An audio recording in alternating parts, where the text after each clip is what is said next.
Okay, hello everybody.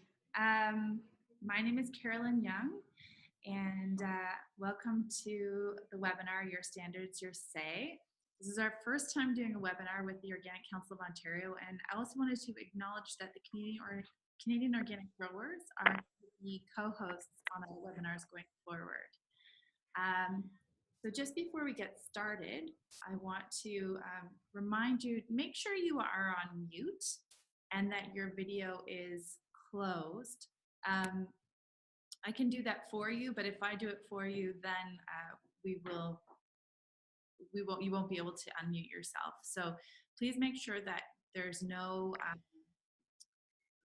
video or mute or audio on, so that we can clearly hear our presenters.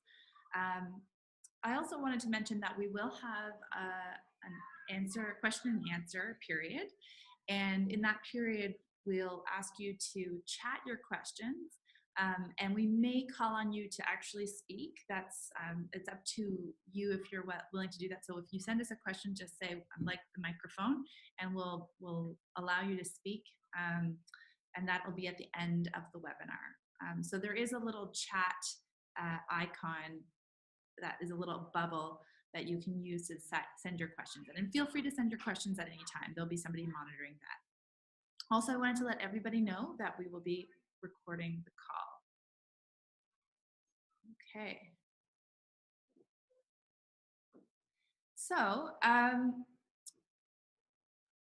let me just quickly introduce, I'm going to stop all of the videos that are not panelists. Okay, so let me just quickly introduce our panelists and presenters. Nicole Boudreau, do you want to wave, Nicole? Is coordinator for the Organic Federation of Canada, and also very much in charge of the process of consulting with industry and the standards. Also, I wanted to introduce Rob Walbridge, who is a board member of the Organic Council of Ontario and also sits on the Standards Interpretation Committee. I'll go into more details about each of our presenters later. And finally, Simon Jacques, who is a producer, also works for EcoCert Canada, and sits on the OCO board, and is our representative for the Organic Federation of Canada, and our technical committee representative, and has a vote there. So just quickly to go over the agenda, you can move your window of videos around so that you can see everything. We'll go over a quick overview of how the Canadian organic regime and standards work, why it's important to review our standards, an overview of the review process and how to make a petition, as well as which petitions have been raised already. And we'll have a Q&A with all the experts on our panel. Then, of course, we'll have a moment where people can open up issues that they would like to see raised that OCO could put in for them. We're not here to debate any issues. We are just opening this for people to offer their opinions on areas of the standard that could be amended. So without further ado, I'm going to turn it over to Simon briefly to go over the Canadian organic regime and standards.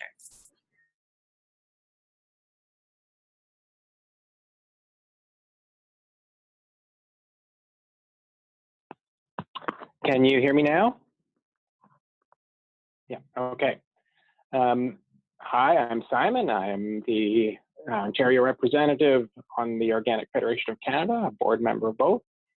And I'm going to talk briefly about the whole standard and regulation process. So as you can see on the slide, in Canada, unlike our other trading partners, we have separated the standards from the regulation. So we're talking about two different documents here. The regulations that are currently in effect are the Canada Organic Products Regulation. Those are being replaced with Part 13 of the Safe Foods for Canadians regulation. Those will come into effect on January 15th of next year. there's no real change. The only significant change from the old organic products regulation to the Safe Food for Canadians regulation is the inclusion of aquaculture, a new organic standard, 32312, that is now referenced or will be referenced in the new regulation. Other than that, everything stays the same. What we're talking about now is a review of the Canadian Organic Standard 3210 and 3211, not the aquaculture standard. So we're only proposing changes to the crop and livestock production and maple.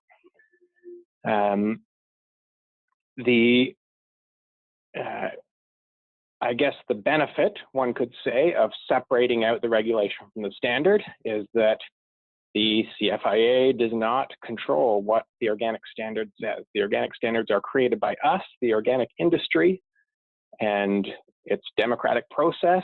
We propose members for the technical committee, and the technical committee votes, and if they vote to adopt a proposed change, then it gets adopted. So that's why we are here in gathering your support. Everyone's comments can be submitted for proposal, and they will all be voted on.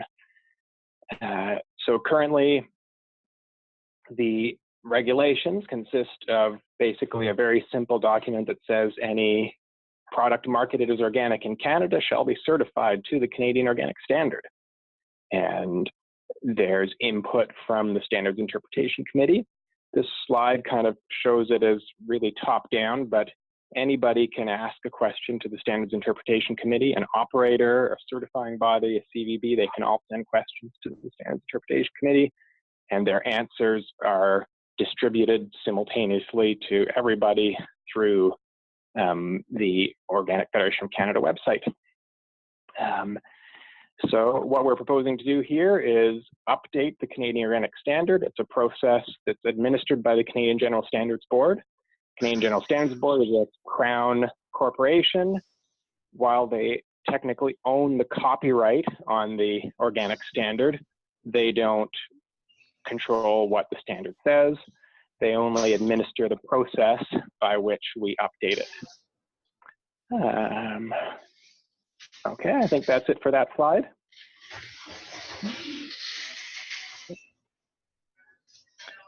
And I'll speak to this as well, Carolyn. Yeah.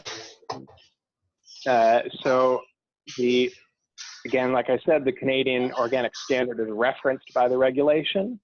They describe what needs to happen in order for a food product to be certified organic. It sets out the requirements for certification bodies, an accreditation procedure. The CFIA doesn't directly accredit certifying bodies. They do it through accreditors. And like I said, that's different from how it is in the US. The downside of that is that given that the CFIA does not control the standard, they also don't fund its maintenance and revision. So whereas in the US and in Europe, for instance, there's an ongoing process with ongoing stable funding, and their standards can be updated at any point. Whenever anyone decides there needs to be an update, that can be done. Here, to do an update, we need to solicit funds and go through a whole fundraising procedure. And the last time a full update happened, it was published in 2015. There have been small modifications since then, but the last full revision was in 2015. Okay, next slide. I think this is going to be Rob to speak to this. Sure. Okay, sounds good. All right. So why do the standards need to be updated? As Simon mentioned already, it's a process that's mandated by the Canadian General Standards Board. It has to be completed every 5 years, or else the standard are what they term archived. So they're no longer deemed a active standard. And obviously that could have impacts in terms of our trading arrangements. The regulation can still technically reference an archive standard, but it obviously doesn't reflect well on the Canadian organic sector. and could cause potential issues with our trading partners. Obviously, the standard itself needs to be updated to remain relevant and reflect developments in the industry. And I'll talk a little bit more about that later when we talk about why to make a proposal. But essentially, having a current standard helps keep it up to date and helps promote the growth of the organic sector. So, Nicole, can you speak to it, the funding? Yes, the industry bodies conducting review process must source funding.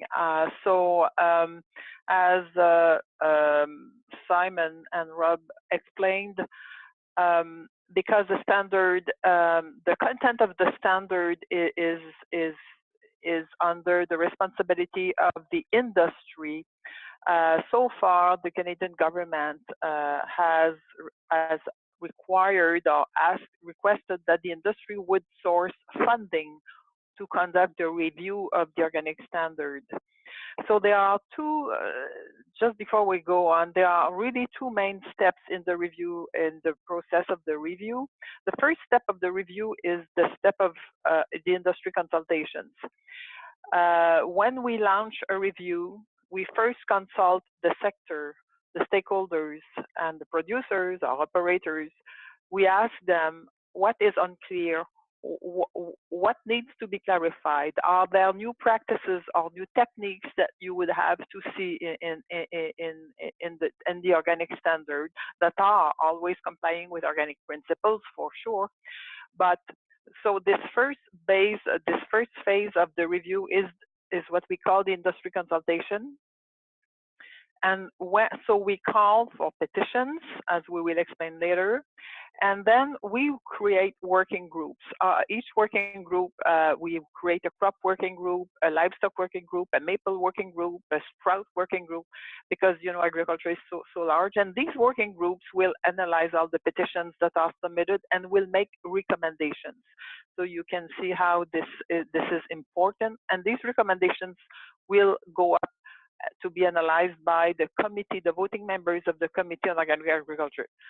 So this process, the industry consultation process, we still are waiting for the confirmation of the funding, because the Organic Federation of Canada applied under an Agriculture Canada program called the CAAP.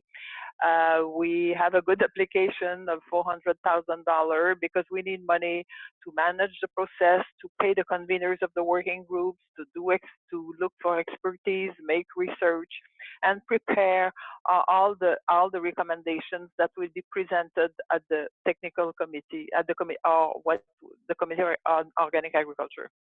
The other part of the review is once, as you can understand, once all the working group recommendations are ready, we step up to the CGSB process itself. So the Committee on Organic Agriculture meets and they listen to all the recommendations that are proposed. Everything has to be translated. It is in person. We need an in-person meeting to have proper discussion. And then there is a ballot, a public consultation. So all this process at the CGSB level are funded by Agriculture Canada for this review. So in January, Minister McCauley was in Guelph to announce that AFC would allocate $250,000 to cover the service fee for the CGSB. The CGSB is a Crown corporation, as Simon explained, but it is based on the cost recovery system, so they need to be paid. So we have the funding from AFC for the CGSB service fee, but we are awaiting the final confirmation, the final approval of the proposal that we submitted under the CAAP program. Okay, so do you want to just explain how the standards review works, or do you want? Yeah, Yeah, because I was more or less already explaining that. The OFC manages is very much involved with CGSB. We cooperate very closely with CGSB to conduct the review. So just to talk about the CGSB Committee on Organic Agriculture, if you open your standard, you will see on page 3 or 4 of the Organic Principles the list of all the voting members of the Committee on Organic Agriculture. Usually the voting members are associations. Nobody is there for their private interest. All the members are representatives from organic associations across the country.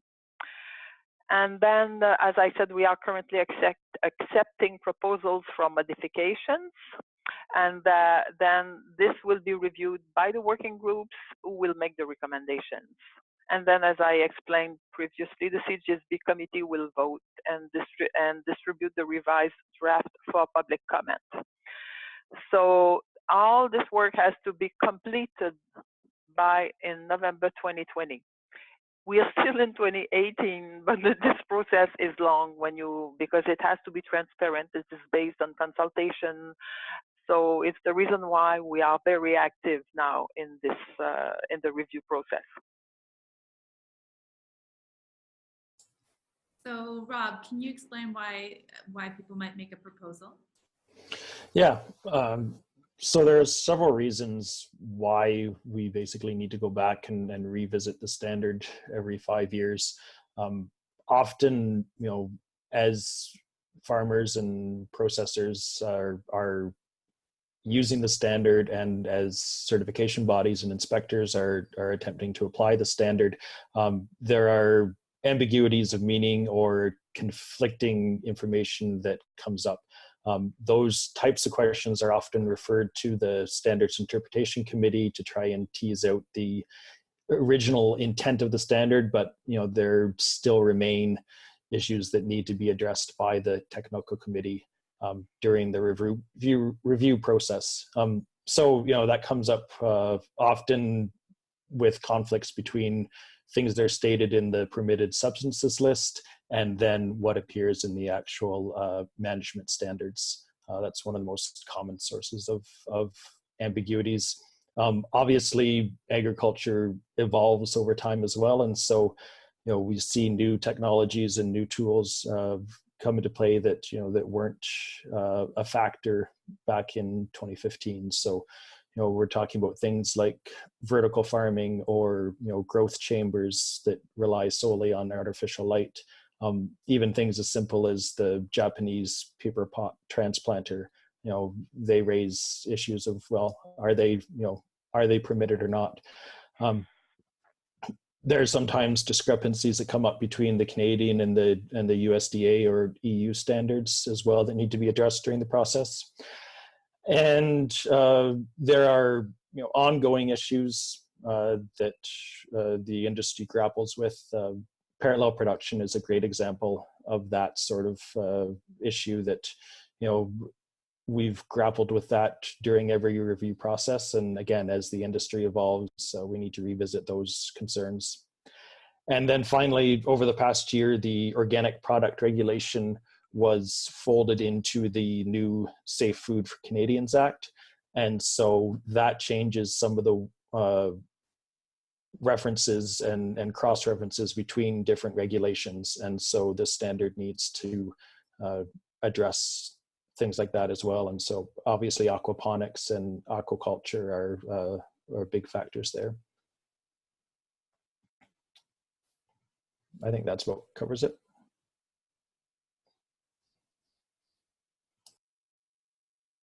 Sorry, I'm just bringing up another PowerPoint. So Nicole, we're going to go through the questions. I just need to bring them up quickly, okay? So.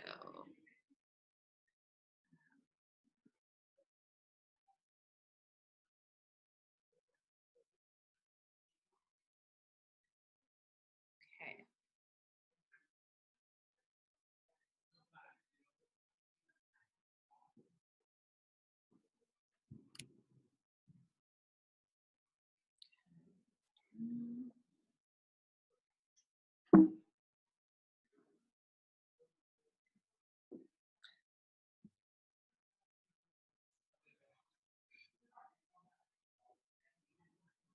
Okay, so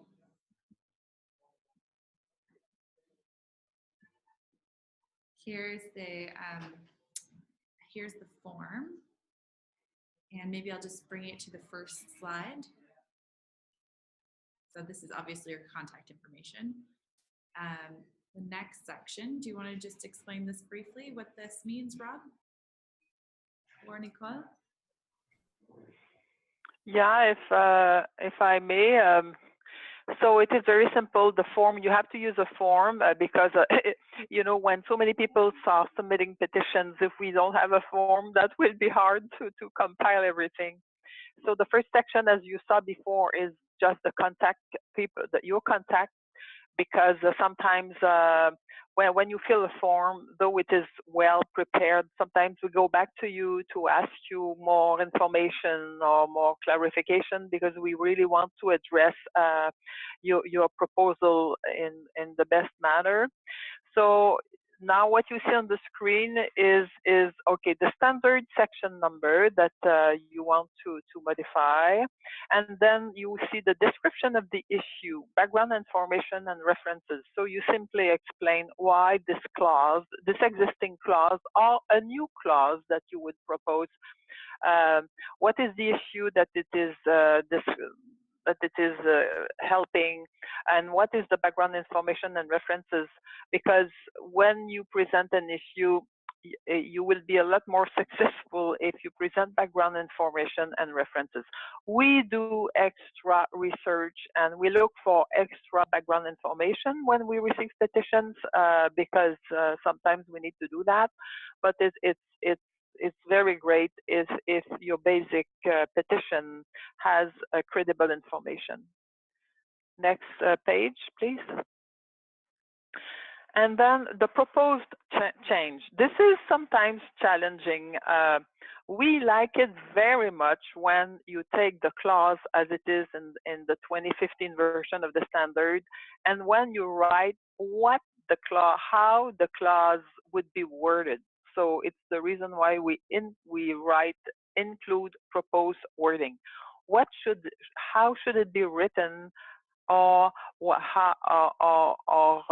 is the revision that you propose to the clause? Maybe you can erase some words. Sometimes just changing a comma would change the sense of the clause. So we ask you, if your proposed wording is not perfect, it's fine. You don't need to, it's not a PhD thesis, but it's very convenient to have a proposed wording. And then the rational justification for the proposed change that you want to have. So finally on the form, you explain what the issue is, you propose a change, and you explain why this change would be welcome. So you can access, I think probably that OCO has the forms that you can download on OCO website, on the website of the Organic Federation of Canada. Also, you can just click and download the forms. It is a simple Word form. We really prefer that you write in Word, you type in Word. We receive sometimes handwritten forms that are scanned.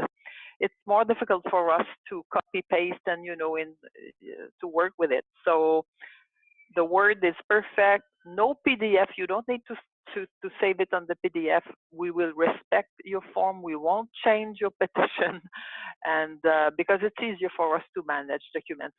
Management of documents takes a lot of time in the revision process. Okay. So now Can I?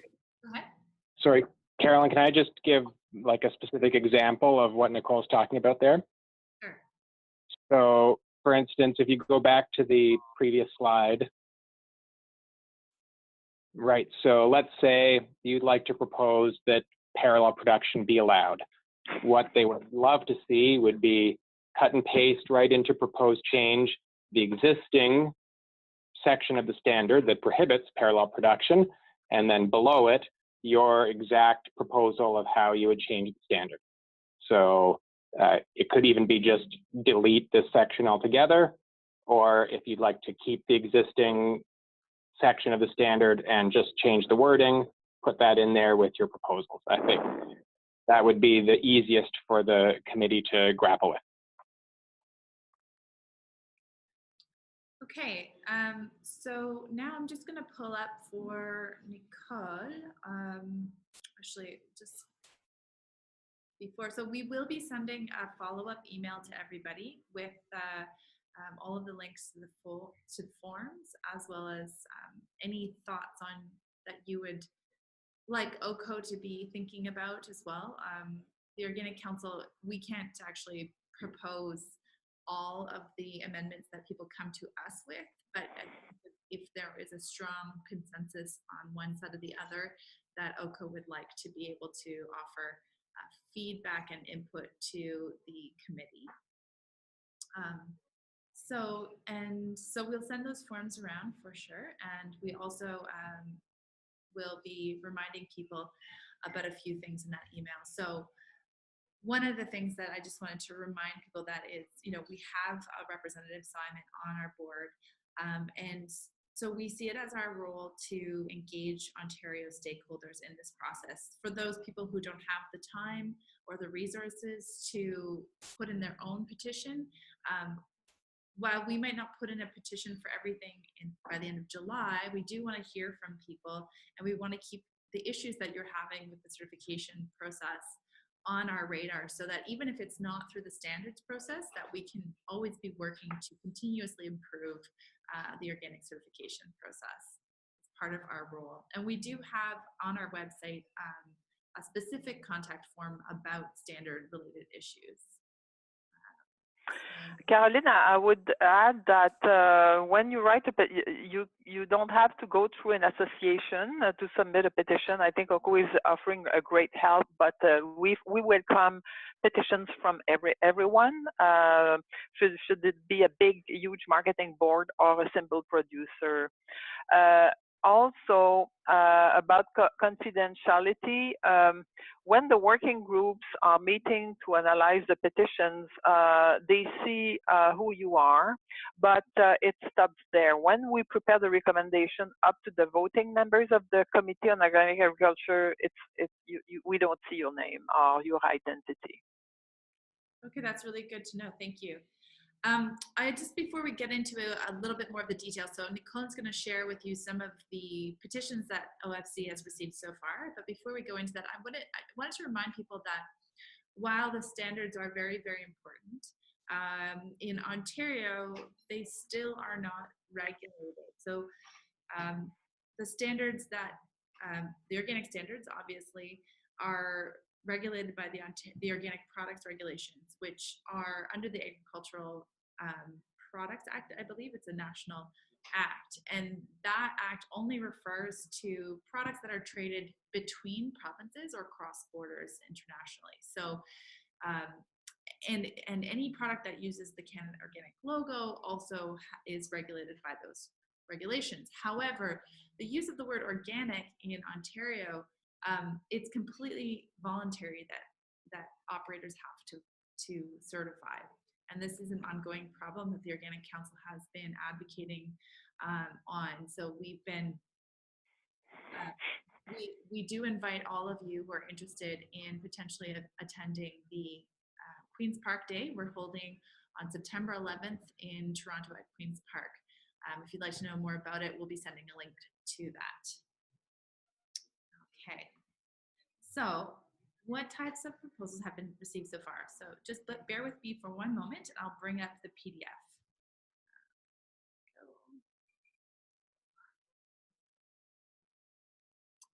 Right. So Nicole has been generous enough to share with us some of the petitions that have been received so far. And I'm going to turn myself on mute, but I will scroll for you, Nicole.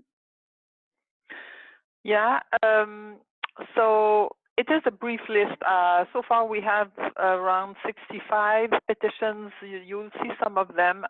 It's not all. We are awaiting a lot of others because our deadline is July 31st. I know that So anyway, so if you look, for example, at the definitions, the update definition of genetic engineering, as you know, genetic engineering is evolving. There are so many new techniques that are introduced in manipulation of genes, so it needs to be clarified. Also, the definition of visually distinguishable. It is a question that we have received at the Standards Interpretation Committee. Many of these petitions come from the Standards Interpretation Committee, because Interpretation Committee being there to try to help producers and CFIA and NCBs to understand clearly what clauses are. It was natural for the SIC, the Standards Interpretation Committee, to submit petitions. And I would remind you that Rob here on the call is a member of the Standards Interpretation Committee, so he knows them all. About the organic plan, there was a request to add to talk about the issue of the traceability of organic inputs. On crop production, always the same old debate about parallel production, about treated post. I think for the last 15 years, to all the discussions that I have witnessed about the revision of the standard, parallel production and treated post have already been there. Add planting stocks to 5.3, it is a simple adding. And or prohibit manure from non-organic farms. It is a sensitive issue because it's hard sometimes to find enough manure from organic farms. So, but anyway, a stakeholder would like the standard to prohibit manure from non-organic farms. Livestock production, so you have at 6231 just a simple change of wording, so it's easy. Or 6232 clarify conversion of animals from outside operation, or clarify transition for poultry. Remind mandatory testing of drinking water every year. Allow toe treatment. We received dramatic pictures with about toes and in this petition. Add materials for bedding. Actually, there are not many substances in the list of materials allowed for bedding, so it needs to be updated. Or 677, okay, treated post is addressed in crop production, but not in livestock, so there would be a need to specify how treated post could be used in livestock production. Allow electric trainers. There was a huge debate in the last review about this. I think the intention was to prohibit electric trainers, but there is opposition to this. Or allow electric crowd gates in milk parlor. So it would be interesting to talk about this. In apiculture, clarify confusion about hives and colonies, because when the Interpretation Committee has discussed extensively about honey production, because what is a hive, what is a colony, and if does a clause apply to the hive or to the colony, so it needs to be clarified. In maple production, we have 1, 2, 3, 4, 5 petitions. If I don't know if in Ontario is not a big maple producer, but we have like to prohibit magnetism for the treatment of the sap or revised number of taps per tree diameter. Add fuel options for evaporation. Actually, in the standard, it's only wood and diesel, I believe. So now they don't even add electricity for fuel option or heating options, excuse me. Allow caustic soap or modify vinegar in replace with acetic acid. So it is really an editorial change proposal about sprout, shoot, and microgreens. Clarify types of containers, clarify soil requirement, because microgreens, greenhouse, you know, there is a confusion here, or application of 7415 for cleaning, because of the it comes from SIC. I forgot to remove the SIC question 303. It's about what can be used for the cleaning of the sprout and the seeds. I believe I have to check back. Greenhouse crops.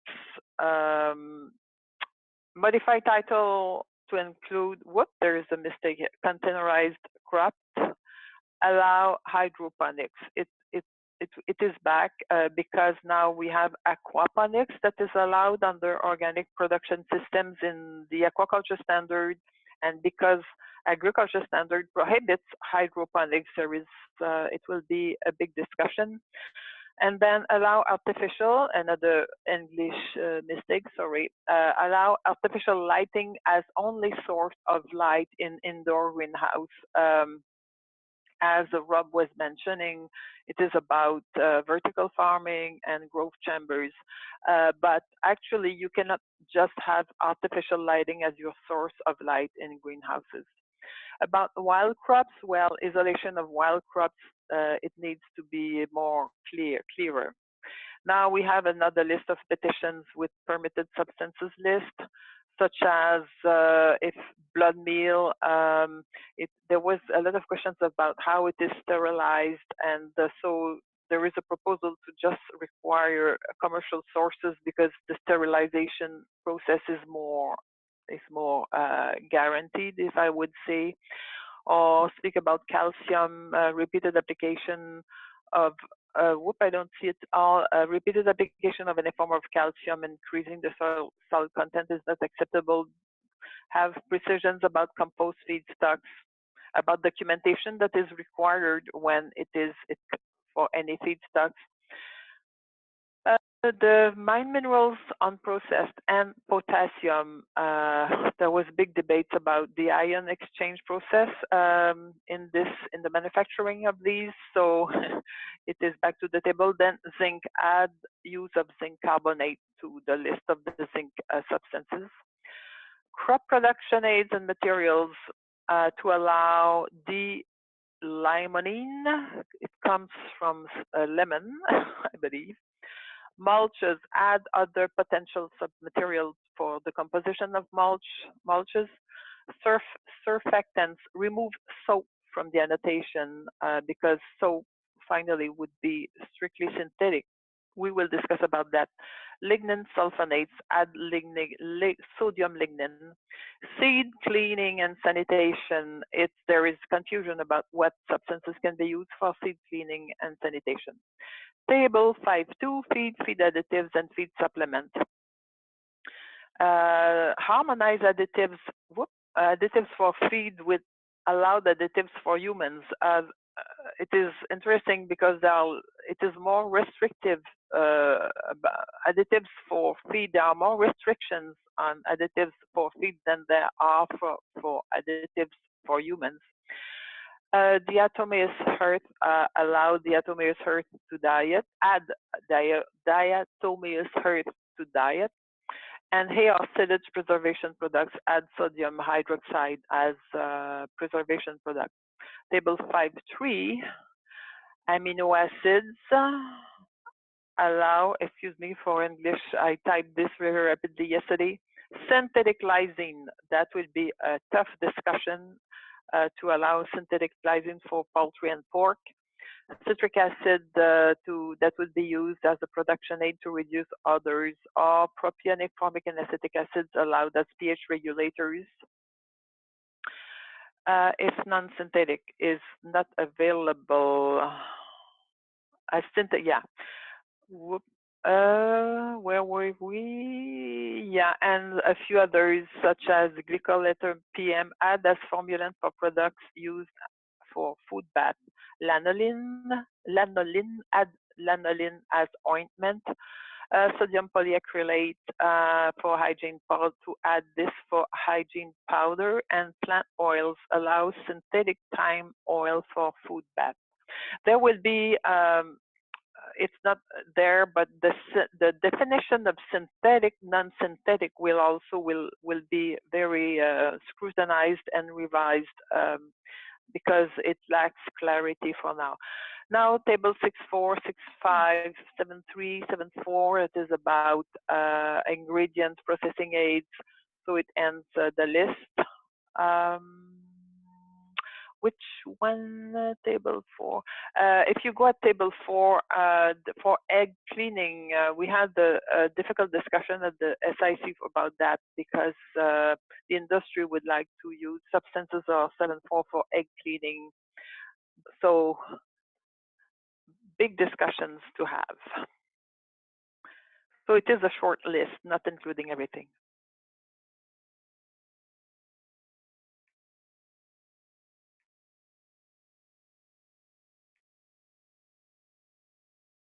Okay, thank you so much for that, Nicole. I'm sure that there are a lot of questions that have come out of that. It's a very detailed list, but there are some big topics that I think will arise from that discussion. So basically, now we would like to allow all of the participants in the webinar to ask clarifying questions.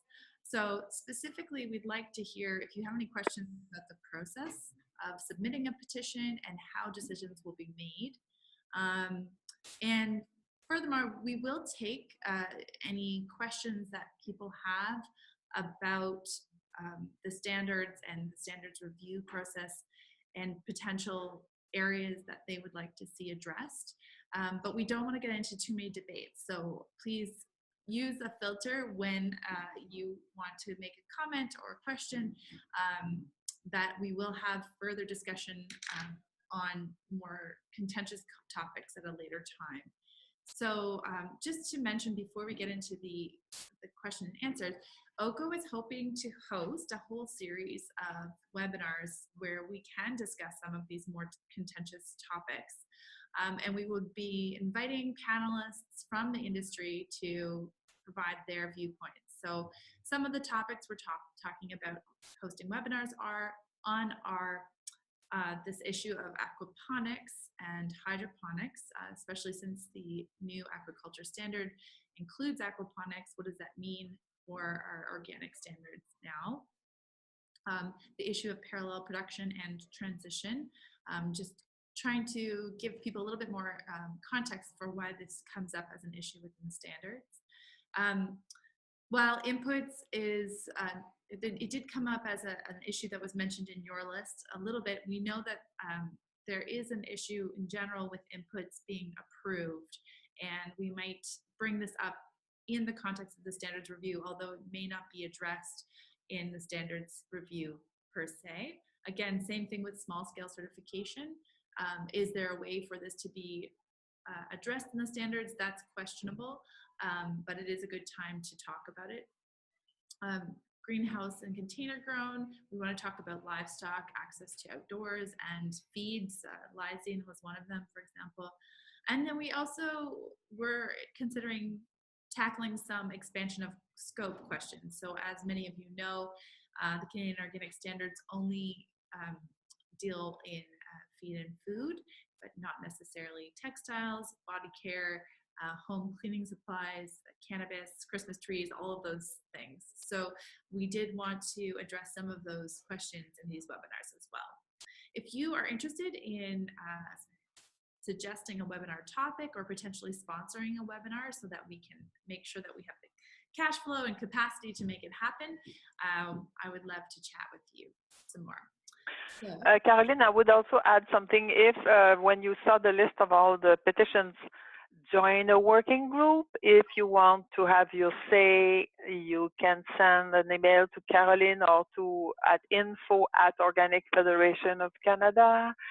The working groups are meeting by conference call. We share documents on Google Doc. It's easy. And then you participate to the discussion and you help making a recommendation. We need you to populate the working groups, and it is interesting, and it's not usually a lot of time, and we invite you to join. Thanks, Nicole. Yes, and we have heard from a few people who are interested in joining a working group, so that's great. So, sorry, before we go to this, we are going to open up the floor to questions. Like I mentioned before, if you can chat your question first, and then we can actually unmute you so you can say what you would like to say, either raise your hand or send a chat in. And I'm just going to bring up a sheet where we'll be writing those questions and answers in. So stop. There's one coming in, I think, now.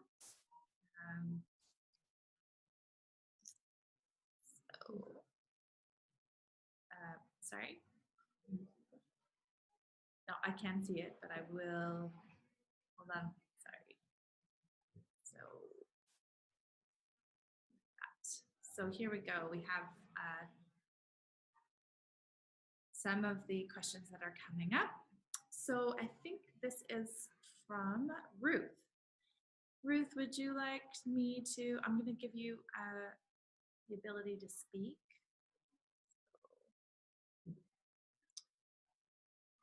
So Ruth, I think we can hear you now. Do you want to introduce yourself and explain your question? Can you hear me? It's Ruth Knight. Yes, we can. Okay, so just in terms of the leading principles of organic, based from the International Federation of Organic, they're accepted as the leading principles of what is defined as organic. It defines organic as an industry apart from many other industries, and I'm just asking how those principles are reviewed or balanced in terms of other rationale that's provided in terms of proposed changes. Okay, Nicole, do you want to answer? Yeah, when we review the principles, we will have a working group that will be responsible for the comparison of the Codex Alimentarius principle, EU principles, IFOAM principles, and US principles. It is, so we will have a working group whose mandate will be to look at all international standards from associations or from other jurisdictions, because it is very important for the Canadian standards to be comparable. It is adapted to the Canadian conditions and philosophy at some point, but to facilitate trade and to ensure that our organic standards are comparable to the other international standards. We will have a working group that will constantly analyze what the proposed modifications are. Are they balanced with other standards or not? Would it create a variance between the Canadian standard and the standards of another country, so that trade between Canada and this other country would be impeded because there would be too much differences? So it's how we'll see. We have the funding for this working group, and that will be a major part of the work. Does that answer your question, Ruth, or did you have something else in mind? No, you're not going to debate any particular changes, but that's a good response. Thank you. We debate changes. In Canada, we have variances with standards from other countries. If we would go to each single variations between the standards, the Canadian and other countries' standards, there would be a lot of variances. But at some point, we have also to be flexible, like the use of inputs. There are many inputs that are used in other, like in the US, that we cannot use in the Canada or vice versa, but we don't put a variance to impede trade. We just go with the major things. Otherwise, that would be very complicated. Can I comment on that? Sure. It's just a clarification of what Nicole said, that all the working groups presumably will be instructed to evaluate all proposals against the historic organic principles described in Annex B of the current standard. And then the technical committee, when voting on proposed changes, will also be instructed to evaluate proposed changes against the historic organic principles described in Annex B. Would you say that's correct, Nicole? Yeah. Nicole, or I would ask any of the panelists. So I'm still waiting for questions here, but I have a lot of questions that I'd like to ask. One is, can you describe what the historical, how the CJSB technical committee has been created thus far? So how were the members chosen in the past, and have they changed much since the initial standard was created? Well, Caroline, if you like reading policies and manuals, I will send you the CJSB Policies and Procedures Manual. It's very interesting. If you want to fall asleep when you have insomnia, it's great, but I'm joking a little. The CJSB is a standard development organization. As being a standard development organization, they have to abide by international ISO standardization standards. So there are international standards about how to create a standard. So the CJSB has this accreditation by the Standards Council of Canada, and the Standards Council of Canada plays a role on the international scene. So in this policy and procedure, you have the description of what a voting member, a technical committee, what should be its composition. It has to have producers, it has to have users, consumers, legislators. So there is a description of on how to have a balanced voting committee. So we have to abide by that. So we negotiate with them sometimes if a specific group would like to join the working group, join the list, the voting, the CJSB committee, excuse me, then they will make sure that it doesn't create an unbalance between producers, consumers, users, legislators, or whatever. It is in the late 90s that the sector decided to go under the CJSB process, because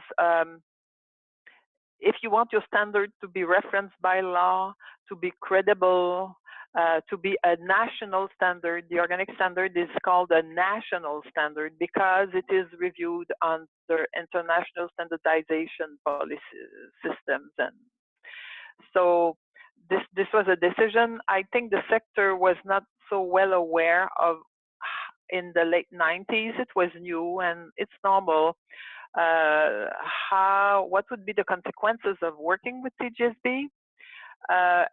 But these consequences became clearer when the organic product regulations were enforced in 2009. That would decide that the standards would be referenced by the regulations. They would not be embedded and part of the regulations. And so the tricky part is that the sector has to decide what the content is, but the standard is owned by CJSB. The intellectual property is owned by CJSB. It's a bit tricky, but it's the way it is. And CJSB, as I said, is a cost recovery agency, and we have to pay to. Their fee is $1,400 per day, and for their staff. Plus, when we will have an in-person meeting, we will need a meeting room and simultaneous translation, and bilingualism is very expensive. So yeah, so for now, CJSB owns the IP, the intellectual property. The sector has to decide about the content based on CJSB procedures, and it came from decisions that were made in the late 90s. Thanks. I'm still not seeing any questions, which is very surprising, because I would think there would be lots of questions here. But I have another question that I think probably a lot of people are wondering, which is, now that the Safe Food for Canadians regulations are coming into play, what bearing does that have on how the standards are regulated, if any? Is it basically? It's the same thing. The same thing. Okay. It won't change.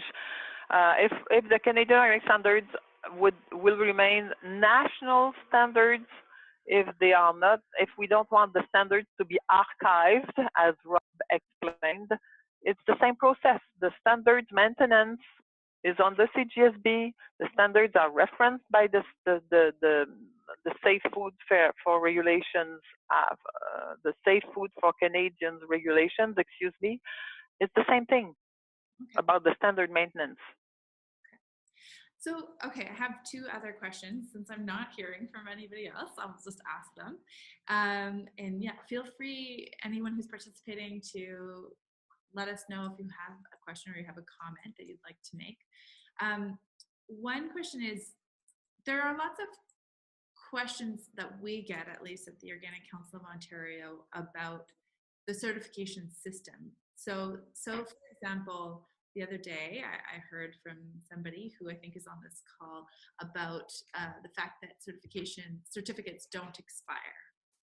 And the issue there being, if one certificate from previous years has one product and the certificate from this year doesn't, there's some confusion there, for example. So that's just an example. We don't need to get into the details of that. But for questions like that have to do more with the certification system, does that fit into this process? And if it doesn't, where do people bring those issues up? Maybe I'll let somebody else respond. Simon? Sure. I would say it definitely does not apply to this process of reviewing the standard. From the beginning, we had the technical committee, or perhaps maybe you say the CGSB, has been asked to remove any references to certification from this standard, with the possible exception of informative notes.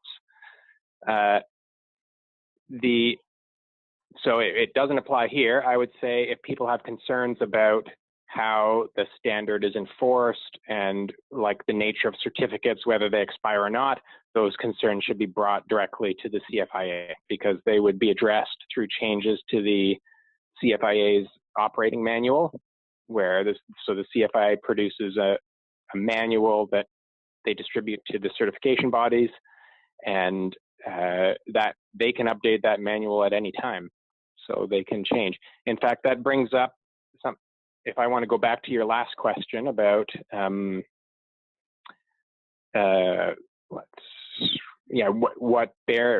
does the Safe Food for Canadians regs change anything?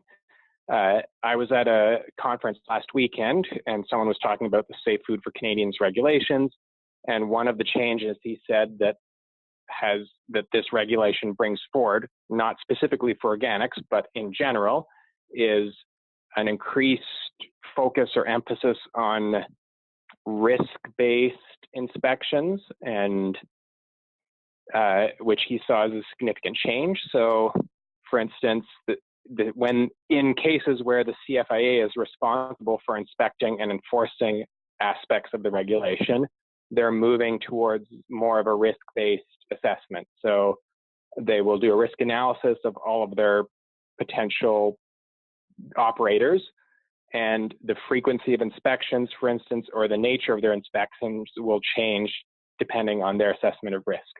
And so given that that's been incorporated in the regs, I would think that opens the door for changes to the way that organic inspections happen. That won't be the case unless a change is made to the operating manual, but I think it opens up that possibility. Interesting. Which may address the small scale issue potentially. Potentially, yeah. It could address the small scale issue. But I would comment that small scale certification is usually for local production, and local production is really usually under intra-provincial regs. So the Safe Food doesn't apply to local production. It applies to products that are sold from one province to the other, or imported, exported.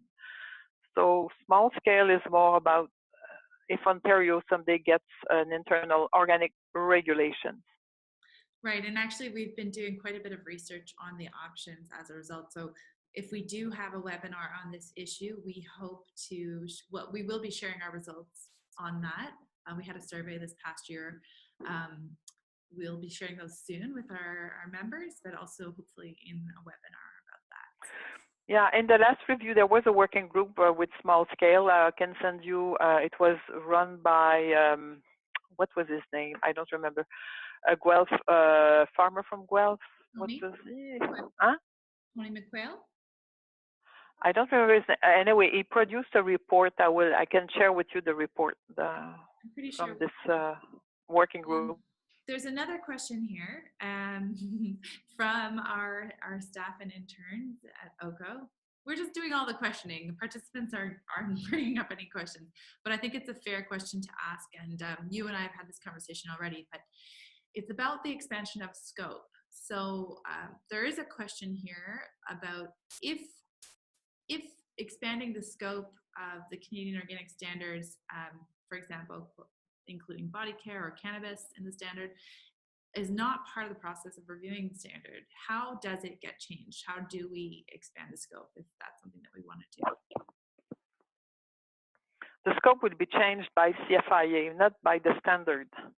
Because even if you grow cannabis, you have to follow organic principles and do some research on the best fertilizing recipe, but you are still limited to the inputs on the substances, the permitted substances list. So the same with body care. It would be, I suppose, on the processing, the preparation of products. It is really, the scope is really about the regulations. It's more than about the standards.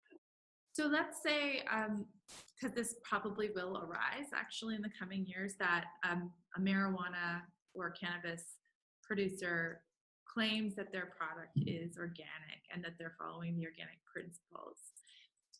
Would that go to the Standards Interpretation Committee? And it wouldn't even touch the certification system. It would just No, because the interpretation committee is funded by the CFIA. CFIA will not accept us to spend hours talking about cannabis because they don't cover it.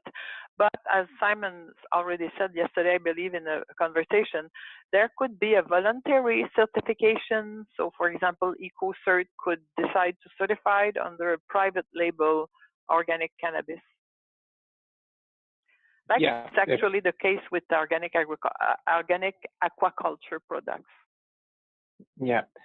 So in the case of, are you hearing me? Yeah. Yes. Expanding the scope, for instance, to cannabis or body care would require even more than just an update to the manual. It would require an actual modification of the regulation. And for instance, I think applying it to soap would probably even require, it wouldn't even be possible under the Safe Food for Canadians Act, since it's called the Safe Food for Canadians Act. The regulations are all pursuant to that act. And so I don't see a possibility of expanding the scope to medical products or body care products under the current regulation. I think to do that would involve proposing a new regulation under whatever act regulates cannabis or body care. So that could be done by introducing or proposing a new federal regulation, or it could be done province by province. So for instance, in our proposed Ontario organic regulation, we could propose that it be implemented under an act that would allow for it to encompass cannabis or soap. But I would also say that you have the Competition Bureau. You cannot, even should it be about agriculture or any other products, you cannot do false publicity. So if you would see an organic claim for organic cannabis or whatever, you could require an inquiry to a government agency taking care of false publicity issues to investigate to know if it makes sense, this organic claim. Okay, so we have a question from our participants, which I was anticipating actually. I'm going to offer, it's Ian Ritchie, I believe. I'm going to unmute you. If Ian, did you want to speak to your question? Yeah, can you guys all hear me? Yeah.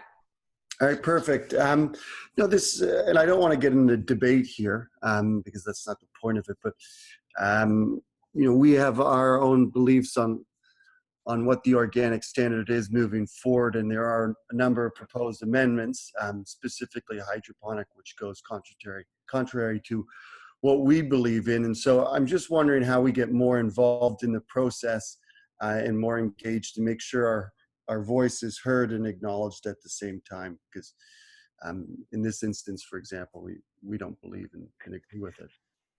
Yeah, first of all, you have to join the Greenhouse Working Group, and also there will be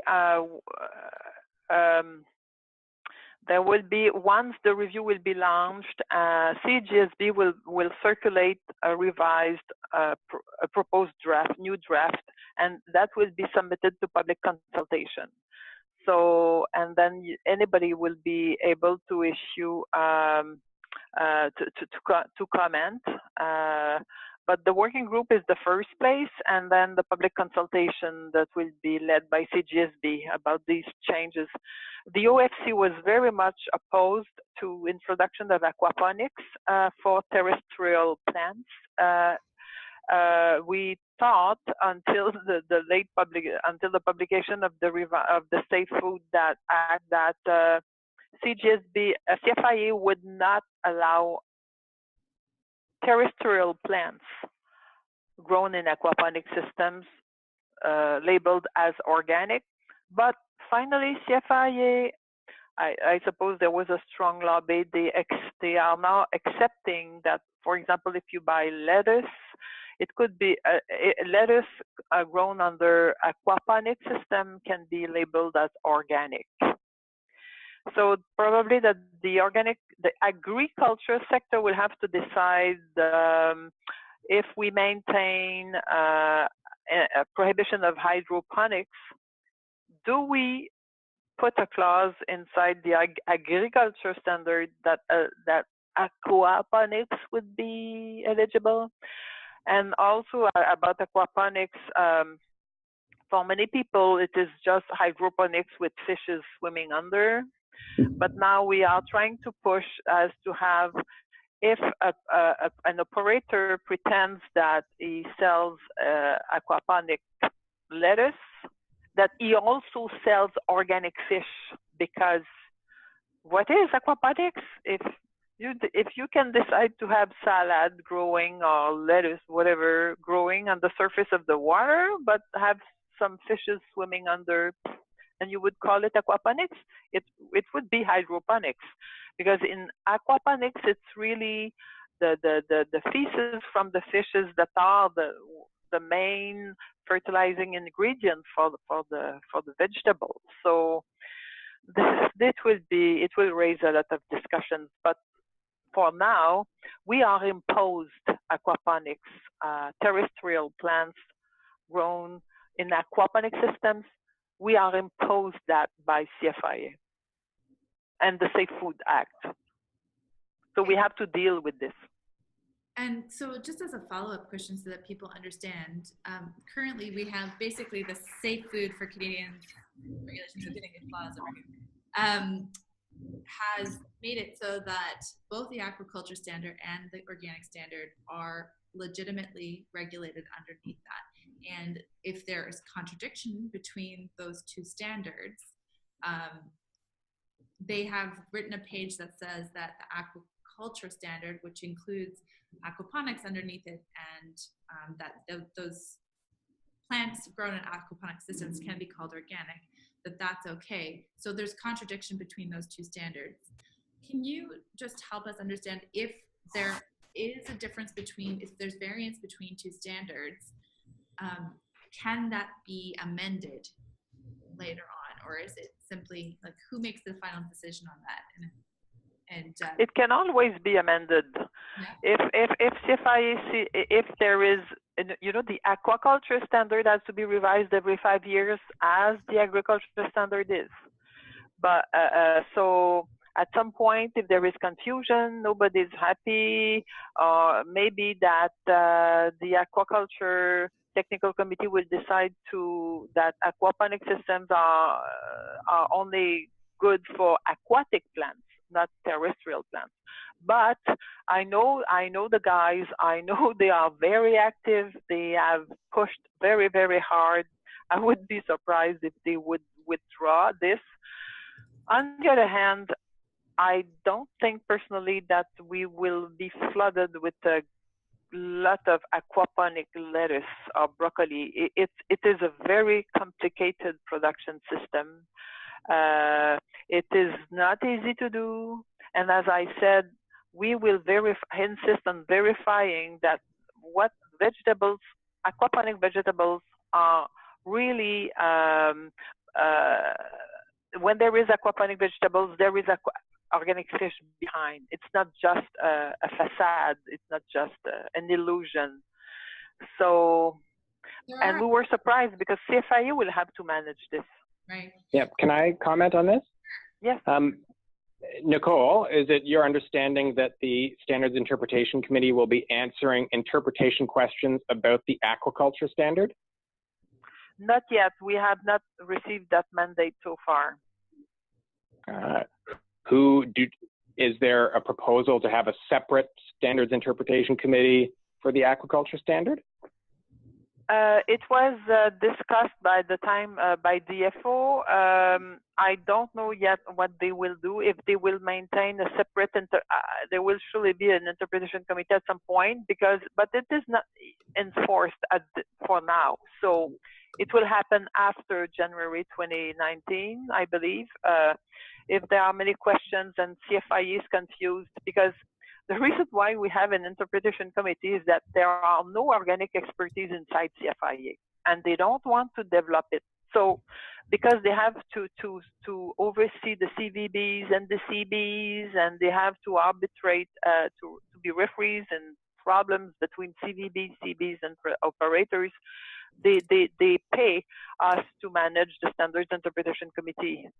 So, when they will see a lot of problems happening with aquaculture or aquaponics, CFIU will not have an aquaponic expert in their staff, so they will build the interpretation committee for aquaculture when trouble will happen. And they will most probably ask us if our system can be copied. We're hoping to have a separate webinar on this. I know there's quite a few people on the in this issue, but I think that that's a really good point, that there needs to be some interpretation. And I believe that the CFIA on their webpage encourage people to, if and when they grow aquaponic greens or products that might compete with agricultural products, that they would specify that it is an aquaculture product. So on the label, yeah. Yeah. But I did want to follow up on that question, because I think there's a really important piece there that a lot of people would be interested to hear about, which is that, you know, when there's a strong push, let's say from large companies versus the whole of organic agriculture. So let's say there are specific operators who work within a value chain that's affected, and they're involved in the working group and they have a lot of sway. Who wins out in terms of the vote? Like, how does it play out in terms of, you know, decisions being made in the long run? Obviously, there's a vote at the technical committee, and that's the final vote. And, you know, there's an opportunity to give input once the standards have been drafted. But I'm curious if there's any sort of neutral arbiter in the case that there is sort of a stalemate on an issue. Yeah, but the policy, the way the standard is revised and the policies and procedures of CGSB are built to prevent a push from a major player, for example. The only way that the voting could be, you know, dishonest would be that a major player would pay voting members under the table, vote yes, vote yes. We have no control, but, you know, I'm joking a little, but the CGSB procedure, because they check the composition of the voting, committee. We all see the ballot when we are the working group. With the working group conveners, we can see what's coming in. When there are negative votes and comments from industry, we have to resolve negative votes and comments. So the process is long, is expensive, but the way it is built, it is specifically to prevent major push from a major player. But I don't know under the table what could happen. Yeah, if they gave me $1 million, Yeah, that would be serious fraud, and I'm sure there's something in the CGSB procedures about, you know, prohibiting bribes and influence from. But I want to go back to what can the specific question of what can the general public do if they have concerns about proposals that have been submitted. I want to reiterate the importance of being aware of the draft and the comment period. So it's not just one vote from the technical committee and then it gets published. There will be a vote, a draft standard will be released, and there will be a public comment period. And perhaps that's another webinar we can do. When that happens, let's have another webinar and say, okay, here is the draft. Here are the changes that have been tentatively accepted or have been, and then everyone can give comment. If somehow the technical committee votes to allow hydroponics, for example, then there would be a draft standard published, which proposed allowing hydroponics, and a comment period. And that would be the time to send in your comment. I don't suspect that on that particular question that's likely, but that would be the time to address it. But we have to be very, very, excuse me, we have to be very careful because under the last review, there were supposed to be 2 public comment periods, and the CGSB canceled the second one. And it's the reason why we suddenly had some clauses that were introduced in the standard without going under public consultation. So we will work very hard to hold CGSB to their calendar and to their procedures. Yeah, I think it's important too to note the difference between the working groups and the technical committee. So the working groups are open, you know, you can volunteer to be on a working group. And so you can have working groups with strong industry representation, and they may be able to, you know, bring forward a proposal from the working group up to the technical committee. But it's the technical committee that has the final say. And so even if, you know, if industry was able to, you know, gain overrepresentation on a working group and push something up, you know, it would be rejected at the technical committee level because the CGSB process, you know, again, as Nicole and Simon have explained, you know, there's checks and balances to make sure that the technical committee is truly representative of the sector.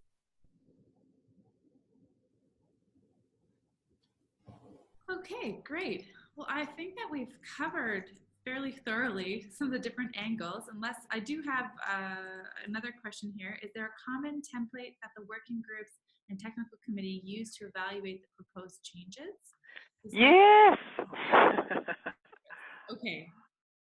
Do you want to? Yes, just we. That? We're Yeah. Time, but I'd love to hear. Yes, everything that we do, we have templates, and when working group are meeting, you have the proposed modification, you have the background information, everybody writes comments, and when the working group meets, they make recommendations, and everything is on. And then when it goes up to the technical committee, we have another template specific to the technical committee. It's really organized, and there is, you know, no improvisation on templates, on documents that working groups and technical committee are using. Nicole, is this something that, like, if I think OCO would love to have a little bit of a flow. We are going to be publishing a blog on the process so that it's a bit more transparent for everyone. But maybe if some of those those templates were clear, and I will happily link to the CGSB policy document as well, so people can review that if they want. But I'm wondering if some of that information could be published. I will check. We have built a website where under the last review, we have all the TC forms. The TC form is really the form the template that we use when we present recommendations at the technical committee, and there were 400 petitions under the last review. We have TC forms and working group documents for each of the 400 petitions. It is archived, it's there, and the conveners really have to follow the procedures. So it's all archived on a website. I will verify if we can give free access, or maybe I can share a folder, like the folder of, I don't know, the greenhouse crops, so you can see what are the templates and how it is filled, how it is built, and it's very standardized. Okay, great. It's also worth noting that the standard itself, Section 10 of the Canadian Organic Standard, actually outlines the procedures and criteria and conditions required to amend the permitted substances list, for example. So that's another source of insight into how it works. Yes, so there are two forms. I think we mentioned that there are two forms to fill in if you're making a petition. And one of them is about the principles and the other one is about the permitted substances. Is that correct? Yeah. Is there a consideration for an impact study if major changes are made? Yes, we have a budget.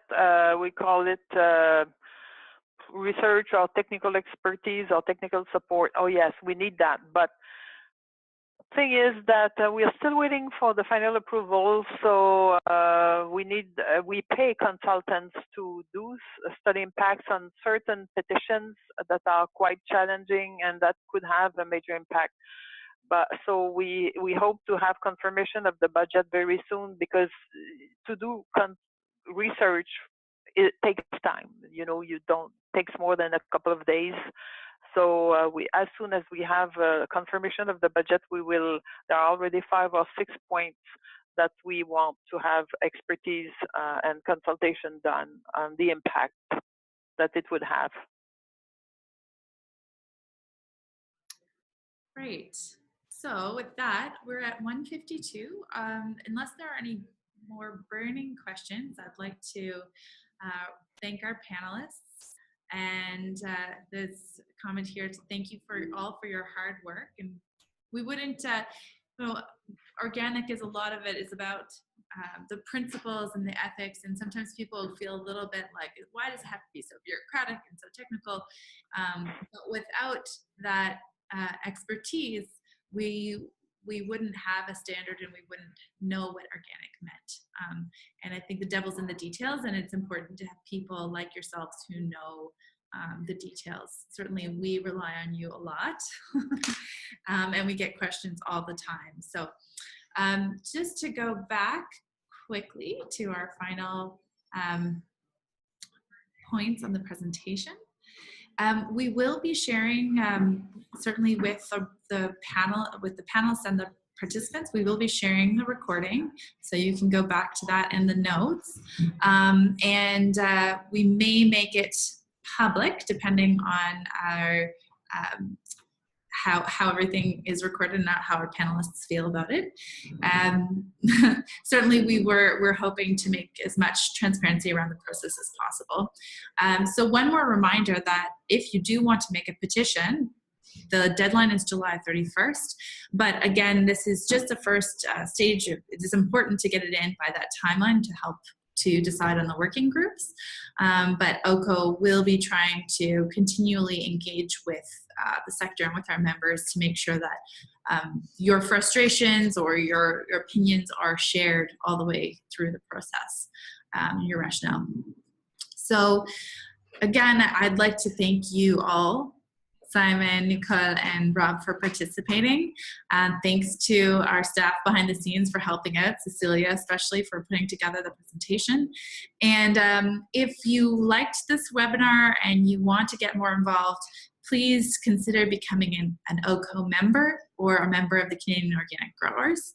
And please do also consider, if you're interested in a particular webinar, let us know what it is, and we'll try and see if we can make that happen. Again, September 11th is our Queen's Park Day, and we'll have no doubt more discussions about regulations at that time. So thanks again, everyone, and we'll be ending. Yeah. And I would like to thank Caroline and OCO for doing this. I think it's extremely interesting and important. So I thank you. I congratulate you for your big work. Thank you. Thanks, everybody. And we'll be ending Bye-bye. the meeting now. Bye. Bye-bye.